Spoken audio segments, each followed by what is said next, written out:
If your idea is shot down, don't be afraid to ask why. Understand the challenge and move on to the next idea. If your idea was approved but is failing, don't try to save it. Identify the failure, shut it down, and move on to the next idea.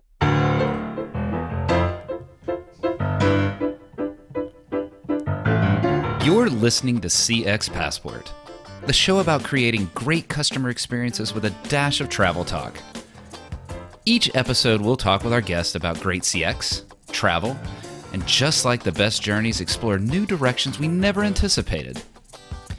I'm your host, Rick Denton. I believe the best meals are served outside and require a passport. Let's get going. Today's guest and I should have known each other 17 years ago. We overlapped at JCPenney back in the 2000s. Yet somehow, we didn't cross paths there. I'd like to think it was just because I hadn't really quite developed my customer experience muscles enough to be in the presence of such customer service and experience wisdom. Thankfully, that changed several years ago when a family member, shout out Phil Esch, helped introduce me to today's guest, Wes Dudley, who is now the Vice President of Customer Experience at Broad River Retail. In addition to his customer leadership role for one of the largest and fastest growing Ashley furniture licensees, Wes is also a key member of the CCW Advisory Board. Those positions don't come without experience. Wes has over 30 years at JCPenney, closing his time there leading corporate customer care. After his time at JCPenney, Wes continued in the retail and home furnishing space with customer experience leadership roles at Ashley Furniture and Mitchell Gold and Bob Williams. Navigating customer roles throughout those years offers Wes a lens into the history and evolution of customer approaches and allows for a wise perspective on the current state of and the rapid transformation taking place in the customer experience world. Fasten that seatbelt. Today is going to be a wonderful learning trip. Wes, welcome to CX Passport. Thank you for having me, Rick. I'm excited to be here and share some thoughts today. And also, I'm thankful for Phil's intro to finally knowing you. That's right. I'm glad that we got a little shout out. I know he listens, and I'm glad to get his name on the show. So yes, shout out Phil. So I did allude to your depth of experience in that introduction. And one of the benefits of that wealth of customer service experience is that you've been there. You've done that for all the prior transformative events that we've talked about in our world. And right now we're in the midst of a transformation that at least feels like it goes beyond anything we've seen before. AI. So as a customer experience leader, where are you looking to apply AI to enhance experience? And also, what are the challenges and weaknesses you see with AI today? Yeah, you're absolutely right, Rick. You know, that question is packed with many, many answers. AI and bots have been around for several years, you know, but this year with ChatGPT and making news outside our industry, it's scary for most people, you know. So we are taking really a different approach with that. First thing I have to do is really look and compare conversational AI, machine learning, generative AI, ChatGPT, and what each brings to the table. We needed to understand where we wanted AI to help us in the parameters that were needed. So we are in the process of really looking to install 3 different tracks here. One, some help with recruiting, onboarding, and training. Second, the customer journey and how some of those repetitive things that the customer wants self-serve to really answer some of their questions and help, you know, with the customer personas that we put in place. And then the third piece is really that agent assist, using our knowledge base, the auto QM to really score every single call, rate the agent on how they're doing, and continue for improvement with that. But the real challenge that we have is really related to 3 things. One, the user experience, the customer experience, and the change management. And that's the piece that most people always forget is the change management part. But as we talk to you today, I'm going to unfold some of these pieces of the conversation as well. Yeah, I absolutely want to get into some of those areas. You know, I'm actually interested. I love the fact that you mentioned that, hey, Rick, AI has been around for a while. You know, it sounds like it's the hot thing, but we've certainly had artificial intelligence for a while.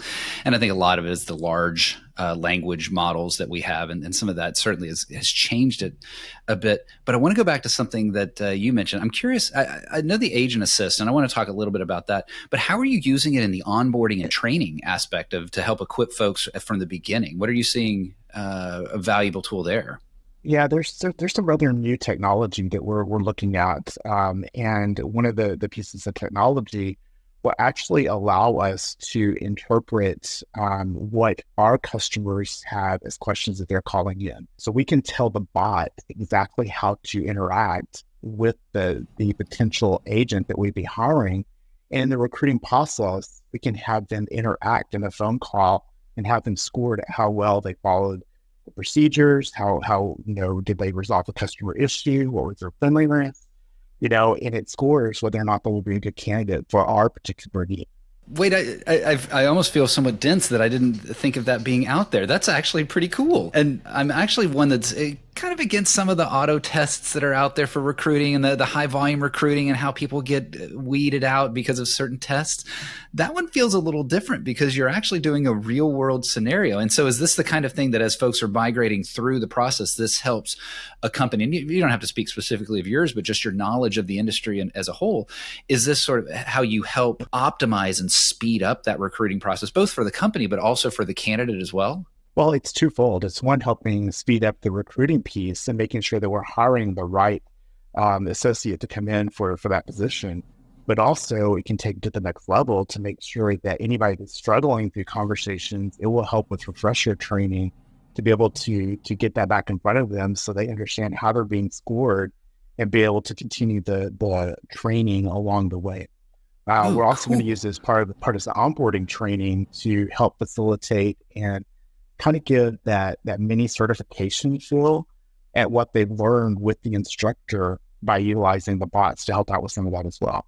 Oh, now this is not, we don't do this in the podcast, but now I wish that, we could do this little jump cut to where we're actually showing this technology and actually going through it, because I'm quite intrigued by it. And well, listeners, you've heard me talk about, this is why I do this show, right? An interesting conversation with interesting people. And I selfishly get to learn. I just hit record when I'm learning and share those learnings with everybody else. Wes, you mentioned, right? AI is not the only technology out there. There's a whole lot of digital solutions and everything else that are involved in helping support a great customer experience. It has felt like, and I've talked about this quite a bit, but it's felt like, especially starting in the pandemic, that we've really pushed the pendulum towards that digital and technology side. How are you ensuring that the human aspect of customer experience and the humanity embedded in customer experience isn't lost as we implement these great technology solutions? Yeah, I will lay out several guidelines of what I'm looking at, and you hit the nail on the head with the humanized approach, because there are several different situations where companies are looking to just replace all human contact with technology. But really, from this approach that we've taken is, one, I want to understand the customer journey map. I want to build a people, a process, a technology roadmap, and continue to review that on a quarterly basis, because technology evolves very, very quickly. But with that, like I said, companies that are pushing that technology to just replace the human, they're making a huge mistake. Yes. When I take a look at that, at Broad River, we have a word of the year, and our word of the year this year is elevate. And perfect timing as we're looking at the customer experience, that we're finding ways to elevate our customer experience, but also leveraging all of our cornerstones for 2023 by doing that. But it all has to start with the customer experience. What are the repetitive questions being asked for the customer that can be automated? What are the repetitive tasks that you're completing that can be automated? But at the end of the day, hardly anyone makes contact customer service to give a compliment. And with that, our customers are busy. They want a quick answer. If it's a complicated situation, they want to speak to a human to resolve it. Right. And with that, you've got to really leverage that technology and make sure that you're keeping that human piece with the technology as you're moving through the process. That's absolutely beautiful. And I definitely, you've heard me laugh, saw me smile. I really get frustrated with these solutions of, well, let's just do it to cut cost. Cost cutting will be a benefit in many technology solutions. Absolutely. And yes, for-profit businesses are in the business for, profit. And so I get that cost is an important factor, but if that's the motivation, it'll be a short-term sugar high versus a long-term customer-oriented solution that gives the customer what they want in a better, faster, cheaper way and delights them so that they stay and spend with you on a recurring basis, or in the cliche, tell their friends and family. Well, that's easy for me to say. But you alluded to this earlier about how there's such a massive change impact with this. A lot of times cost cutting means jobs. So what do you say to the front agent community that's worried about their jobs right now? Yeah, I think the most important part is really the change management process with that team, and as we're looking at this, we're getting ready to start this, and it's going to be an 18-month journey to launch all the AI for our customer experience team at Broad River. And, I discussed that changes recently here at the CX leadership team, a meeting a week or two ago. And there were a lot of questions exactly as you're talking about. They were concerned about, how does this affect my work? Does this replace what I'm doing? Does this replace me? And, that's a hard question to answer because technology evolves very quickly. But for the most part, people aren't going to be replaced because the new technology means that someone has to manage that technology. It could change what skill sets needed. There could be new jobs added with this as well. And, at Broad River, we're lucky enough to have a full learning database for all of our CX All-Stars, and everyone has availability to it, so they can learn from it. So for us, it's getting ahead of that technology, getting ahead of that change management, so they can start as they go through their learning courses, for the remainder of this year into next year to 2024, what that looks like, that they can start to prepare for this change as well. But the most important factor there is just communication. This is your captain speaking. I want to thank you for listening to CX Passport today. We've now reached our cruising altitude, so I'll turn that seatbelt sign off. While you're getting comfortable, hit that follow or subscribe button on your favorite podcast app so you'll never miss an episode. Love it if you'd tell a friend about CX Passport, leave a review so others can discover the show as well. Now, sit back and enjoy the rest of the episode. I'm going to agree with you there. Most important, if you stopped there, though, that wouldn't be enough. It could be the most important. The fact that it was communication and here's a path forward. We hear the example of IKEA that acknowledged that, and these numbers aren't accurate, so don't quote me on them, but 90% of their agents may be replaced by AI. But hey, 90%, we have these higher end design roles that we'd actually like for you to do instead of the contact center role or whatever that looks like. And so the training you're describing, the equipping that you're describing, I can see that upskilling being something. And that's very, again, easy for us to say, and it's kind of the ideal scenario. I know there's a lot of pain in there, and that's why the communication part of it is so important, is the upfront. Hey, this is happening. Now, here's how we can help equip you through this. Absolutely right. And it's staying, that continual conversations with them too. And, if there are people that are fearful, having the direct conversation of, yes, for someone that's answering a very simple, where's my order, that's probably going to be replaced with AI. But there's other pieces to their job besides that they can expand upon in the future. Yeah. Wes, you've been in this role for about a year now. I may be plus or minus a bit, but I think it's around a year. And you've had these years of experience as customer experience leaders. And so you've seen what works, what doesn't work. I'm curious about stepping into this new situation as a customer experience leader. Walk me through that. What was that like? Where do you focus first? Any surprises or stories from that time as you were getting ramped in? Yeah, I will use Broad River as the example, and it's a very interesting answer. It was a very, interesting topic that I've talked to many people about, because Broad River, different from past positions. I'm used to having to go in and be a disruptor. When I joined other companies, I had to restructure departments. I had to ensure CX had a seat at the table for all conversations, all decisions. And I had to update processes and technology. And in some cases, there were several hundred updates that needed to be made. So the status quo was not acceptable. Yeah. And I arrived at Broad River, and funny thing, it's like I found really quickly the organization was best in class industry standard, from their KPIs to their attrition to working with the team, all the memory makers on the team, and the CX leadership that was there prior to me joining had done an amazing job coming out of COVID, really getting those things in place. And the team was really eager to learn how to level up. And with that, I even started using the word elevate prior to us announcing the word elevate. I Hey, was kind of freaked out. I'm like, okay, I'm ahead of things here because we shouldn't have said that yet because I didn't know. you're the comms leader. All right. Exactly. But with that, the first 30 days, the real challenge for me was I wanted to meet every person on my team individually. I wanted to hear what was working for them, what was not working for them, where were their frustration, what was frustrating our customers, and get a point of view. They're the ones speaking to customers. They are the front line working with them. But we were able to take that information and start to work with real-time voice of the customers in a way that we can improve. And no big surprises, there were some nuggets that we need to improve upon, but there was nothing major that we needed to disrupt. But that led to me to the question, how can AI help us take it to the next level that we did not have in place yet?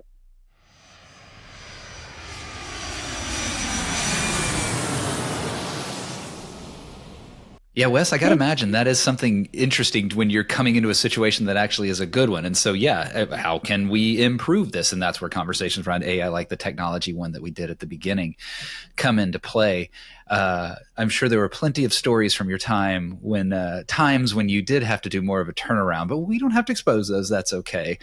There's some exhausting stories, I would imagine, in that time. And that's one of the things with travel as well, that it can be somewhat exhausting as well. And that's why first class lounges can be so delightful. You know that my time at JCPenney involved a lot of travel, and I certainly enjoyed the lounge during those days. And I imagine you've enjoyed it as well when you've traveled. So I want to invite you here into the first class lounge today. Let's move quickly here and have a little bit of fun. What is a dream travel location from your past? I would say where our timeshare is. We have a timeshare in Newport Beach. It's overlooking the Pacific Ocean. And that's really my happy place. It's, just to enjoy family, relaxing, and not worry about the world. But I also lived in Seattle several years ago, and there's nothing more gorgeous than the Pacific Northwest in the summer. And I would say that somewhere on the West Coast is definitely my happy place for sure. I have been both to Newport Beach and to Seattle, and would attest to the beauty of both. I think between the two, I think I might prefer the Seattle beauty, but it's like saying, between A plus and A minus. I used to love just taking the ferry in Seattle for no reason. I wasn't a commuter, I was a traveler, but get on the ferry and just enjoy sitting back and looking at that beautiful city as you are on the ferry exiting it across the water. It's such a gorgeous place up there.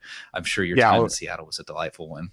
I was lucky to have a job there, so I got to take the auto ferry coming back from my store location, and nothing like a Friday night, 5 o'clock on the auto ferry in the sunlight, seeing Mount Rainier in the distance. It's just amazing. Now, listeners who haven't been to the Pacific Northwest, the days that Wes is describing are 3 days a year when you can see Mount Rainier, but it is gorgeous when you have those 3 days a year. Very Wes, true. what is a dream travel location you've not been to yet? Yeah, I actually have two. One's Australia. I'll leave it at that. I just want to go down. I want to see the kangaroos in person and all that, But the other is, being in that area of the Pacific Northwest, I had the opportunity to visit Alaska many times as part of my territory. And I really want to take the Alaskan cruise during the summer just to enjoy the nature's beauty. Boy, yeah, where it's not work, where you're just sitting on a cruise and just Exactly. enjoying that beauty. Ooh, that does sound nice. And Australia comes up a lot. I think it's on a lot of folks' bucket, or let's not use the word bucket, but just dream travel list since it's so far away. For those of us that don't live in Australia, when I talk to the Australians, they're like, yeah, I can't wait to go to the US. But we want to go there. Wes, what is a favorite thing to eat? This was a very easy one. Tex-Mex. I miss my Tex-Mex living in Texas. Yes. That's right. And Wes, for the listeners, you are now where? I'm in Charlotte. So in Charlotte, North Carolina, which North Carolina. I recommend for many other things. Even as a Texan, I can appreciate Carolina barbecue, but I would not recommend Tex-Mex. So I can see why that would be your favorite thing to eat and something that you miss being out there in North Carolina.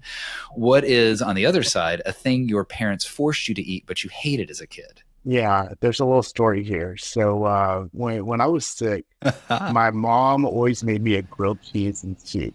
But these were very special recipes. The tomato soup came directly out of the Campbell's can. The grilled cheese had that Longhorn cheese. I'm not sure if you know what that is, but it's that like really deep cheddar stringy cheese. Yeah. With mayo on it. Oh. So there's nothing like feeling sick to your stomach and having a hot grilled cheese mayo sandwich and tomato soup. Just saying. Oh, Wes, that's awesome. I will say that that's actually a category of food that's on my favorite thing to eat side of the equation. I do understand, one, no mayo, forget about that. And then two, if it's associated with sick, yeah, I can understand why that wouldn't be a favorite food. Let's go back to travels. We close out the lounge. What is one travel item, not including your phone, not including your passport, that you will not leave home without? Hand sanitizer wipes. Anyone that has traveled and done any amount of travel knows what those little trays that flip down on the airplane, what can put on those. It's got to be wiped down. My hands ought to be sanitized after touching all that, because I don't think those things are good.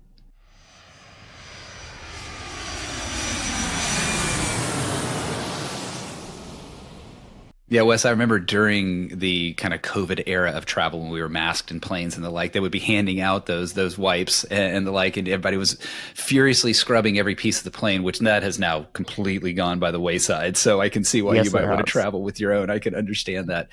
Now, anyone who's listened to this show for any period of time, watch this show, they know that I have a huge love for and focus on the front line.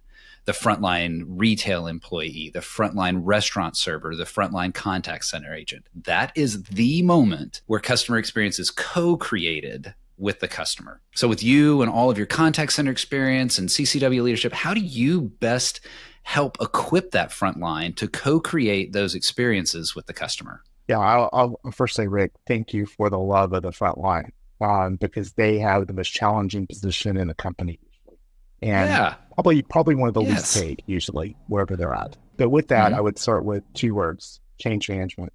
It's important to hear the voice of the agent that represents the voice of the customer, and allowing that agent to be part of the change. Share what's going on. Share what changes that you're making. If there's changes to the org, or if there's changing in the process, let them get credit for some of that change, because they're the one, their idea we need to listen to. But with technology changes that are coming, it's also helping them understand how they fit into those technology changes, as we kind of talked about. And what new roles are out there? Can they help support or help manage part of that technology? But it's helping them understand the training and what's needed to support the future and getting them to that next stage of the future. That future look really seems vitally important now, as we've talked about at the beginning of the show, and even before now, helping an agent see what those options are, where one can grow, where the career could take its path forward. Now, I talked about that co-creation of the customer experience. There's a lot that gets learned right there as well. There's a ton of customer awareness that a lot of companies don't tap into. In fact, a lot of companies think that their contact center is just simply a cost center, when they really should be thinking of it as a customer insight center. How are you listening and then learning from your customer through your frontline and then acting on it? Yeah, I'll start there with, I couldn't agree with you more. Companies need to understand the customer experience. It's part of doing business, and they need to invest in their frontline. Well, in my perspective, as I worked at different companies, it's one of the most important positions in a company, because they're dealing with escalated customers. Yeah. If they're not providing the best customer experience, they're likely damaging the brand, and repeat buyers.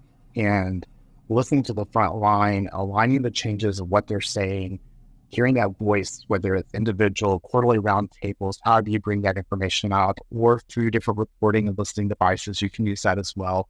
I like the personal feel, understanding exactly what's being said from their feelings. But sometimes those changes are as easy as a communication change with either them or with the customer or with other departments. Sometimes it's a full process or technology need. And you really have to understand what is the key tool that you need to create on listening to them with that piece of it. But this year, I did something a little different here at Broad River, and we recently added a CX liaison position.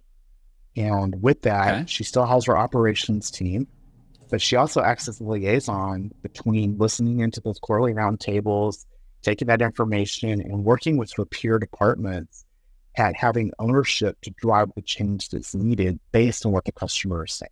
And it's important to communicate those changes and what's coming based on their voice, So that one, not only it creates the ownership there, but it creates the fact that we did listen to what they're saying and we are making changes.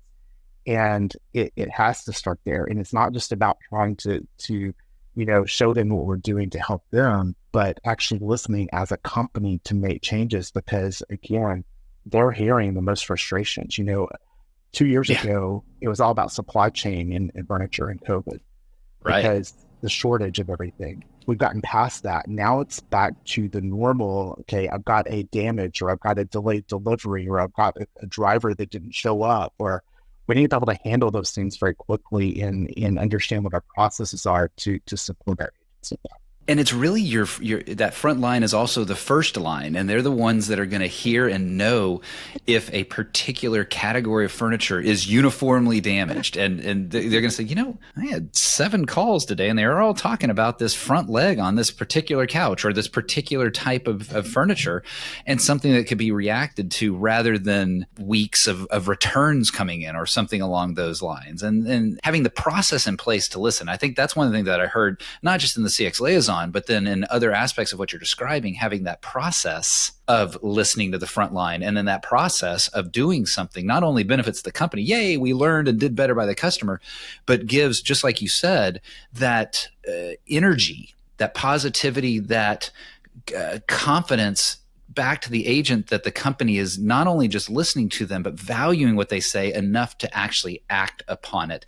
And thus employee engagement, employee experience rises as well. And that has a ton of value, even beyond just simply improving, there's no such thing as the next sentence, but simply improving customer experience, right? If it were simple, we wouldn't have conversations like this or people in consulting roles like me.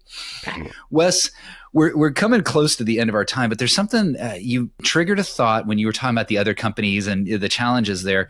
It's not just at companies where you're coming in and starting something new. In general, customer experience sometimes can struggle with buy-in across an organization. Doesn't always, but sometimes it does. Where have you seen those challenges? Not necessarily the company, but what are the situations where you've seen challenges getting buy-in for your CX ideas? And then how have you been successful in obtaining that buy-in? Yeah, I think part of it comes with experience. I've been lucky to have a very eclectic experience over my 35 years, buying, planning, allocation, data analysis operations, field operations, customer care. Yeah. I've been able to provide executive readouts and presentations very early in my career, and quickly learned to adapt based on the executive. But some of the learnings I would share out here that I've had over the years is, one, always come prepared with a plan and a white page, that cost benefit analysis. Show why the idea is important, what investment is needed, what the change management looks like, what is the ROI, how will successfully measured, and then measure it. If your idea is shot down, don't be afraid to ask why. Understand the challenge and move on to the next idea. If your idea was approved but is failing, don't try to save it. Identify the failure, shut it down, and move on to the next idea. Hopefully all your ideas will be successful. They usually aren't.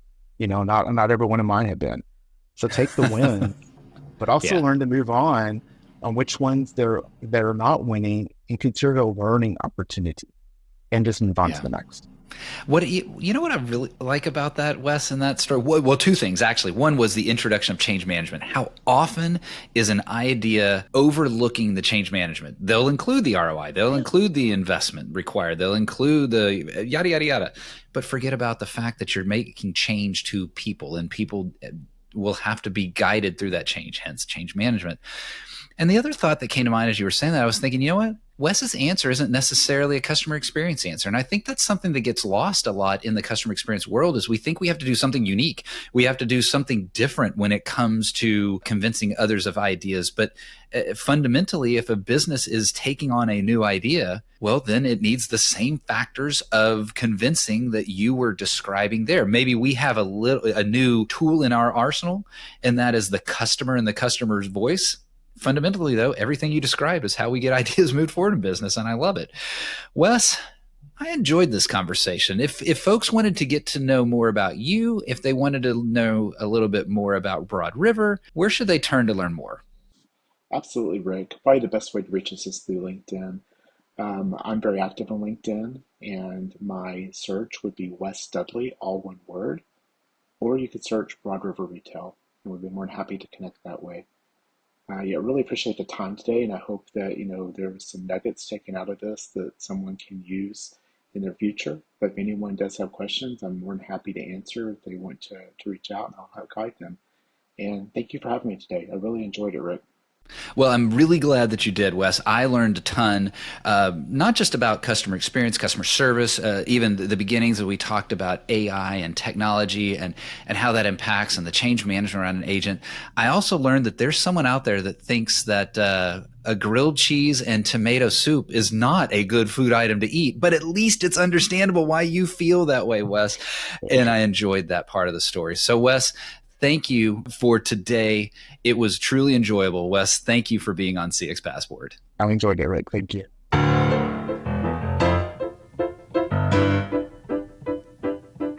Thanks for joining us this week on CX Passport.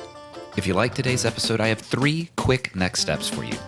Click subscribe on the CX Passport YouTube channel or your favorite podcast app. Next, leave a comment below the video or a review in your favorite podcast app so others can find and enjoy CX Passport too. Then head over to cxpassport.com for show notes and resources that can help you create tangible business results by delivering great customer experience. Until next time, I'm Rick Denton, and I believe the best meals are served outside and require a passport.